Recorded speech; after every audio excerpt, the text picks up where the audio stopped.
From your perspective as an entrepreneur, what is the state of Silicon Valley? What challenges do you see ahead? I think overall Silicon Valley is in great shape. If you look at company competitiveness, it's in great shape because we've got the best talent in the world. We have a great source of capital in the venture capital community. We have a lot of the fundamental infrastructure that's needed to start and run great companies. So in that sense, it's great. The side effect of that success, though, is it puts pressure on some of the mid-level jobs. So people like police officers and nurses and so on and so forth that are essential to any economy becomes harder to basically live in the valley. So it's kind of a mixed situation. On one hand, from a technology company standpoint, things are really good here. But from an overall regional standpoint, there are some challenges that creates that need to be addressed. Great. Now, there's lots of concern in California and certainly in the nation as well about a recession.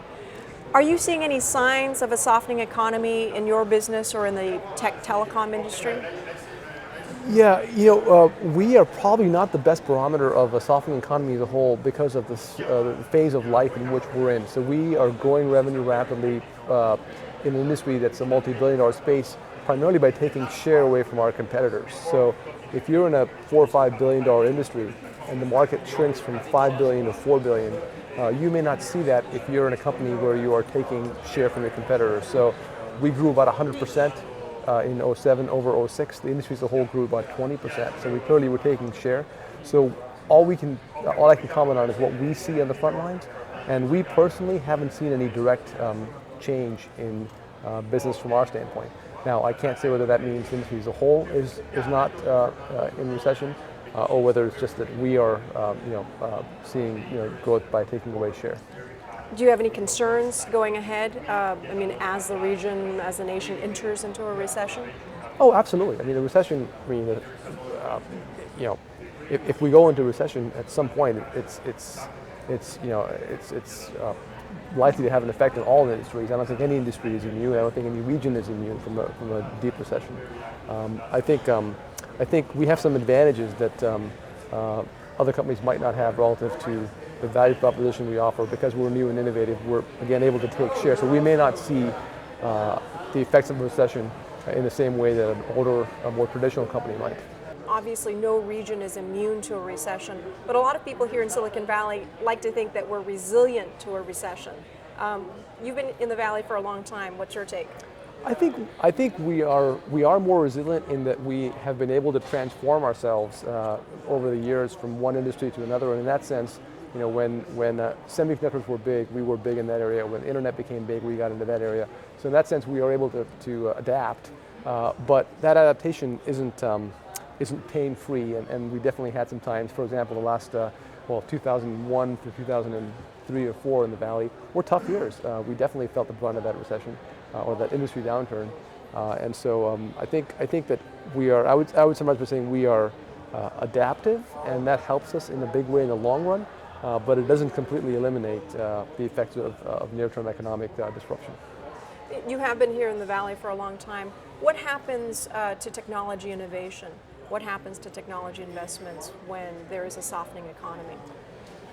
Well, capital becomes scarcer or more scarce, and so the bar goes up relative to getting funding, and that's not always an entirely bad thing. If you recall during the bubble, you could argue that it was too easy to get capital. Capital flows were very readily available, and so a lot of business plans got funded that perhaps shouldn't have been funded. In the recession 2002, 2003, maybe the opposite was true. A lot of good plans that could have been good companies probably didn't get funded. So we kind of swing back and forth between those two extremes. But in general, really the key is just if you really can focus on adding compelling value over the competition, you should be able to get funded. Where do you think Silicon Valley is now? After the bubble. I think it's in a good place now. I think it's from what I see, Silicon Valley appears to be in a very healthy place relative to historical means. It's not like it was in the Depression or the telecom downturn of 2002 and 3, and it's certainly not where it was in the bubble with these outrageous valuations. The Valley probably tends to be a little more.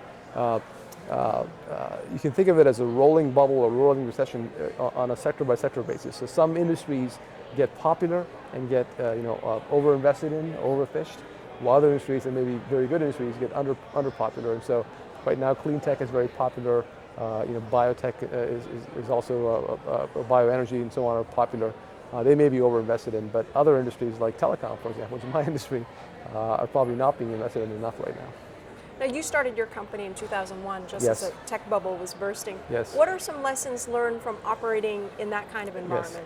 Yes, it's said that the best time to start a company is in fact in a recession, and I thought it was just a old wives' tale, but I think there's some truth to that, and the reason for that is because, first of all, it forces you to have a much more clear and disciplined business plan so you can get funding. Secondly, great people are probably more readily available in downturns because they don't have the security of their regular jobs to sort of fall back on. And thirdly, it forces a level of cost consciousness, which becomes a part of the culture. So when the economy does pick up, the company has the right culture. The worst time to start a company, I think, would be at the peak of, if we'd started 2 years earlier or a year and a half earlier even, that would have been the worst time, because then you start in this world of easy capital, easy money, the web vans of the world, for example, and you develop a culture that's free spending, and when the industry goes into downturn, you just can't, you can't morph from being a dinosaur into being a mouse. Great. Just one last question. We're approaching the presidential elections. What are your hopes in terms of economic policy and trade? I think from the standpoint of a Silicon Valley entrepreneur, the main things that we look for really are just the free market's a good thing for us. We need the ability to be able to hire teams around the world, to be able to sell our products around the world. So things that preserve free trade and free markets around the world are a good thing for us. So the only thing we would probably hope for is to make sure that we kind of maintain the level of free trade that we've got in place right now. And other than that, Silicon Valley tends to be pretty independent of Washington, so that we tend to not really get overly involved in politics. Great. Anything else you'd like to add? Just that it's been a great few years for us, and we hope to continue going forward.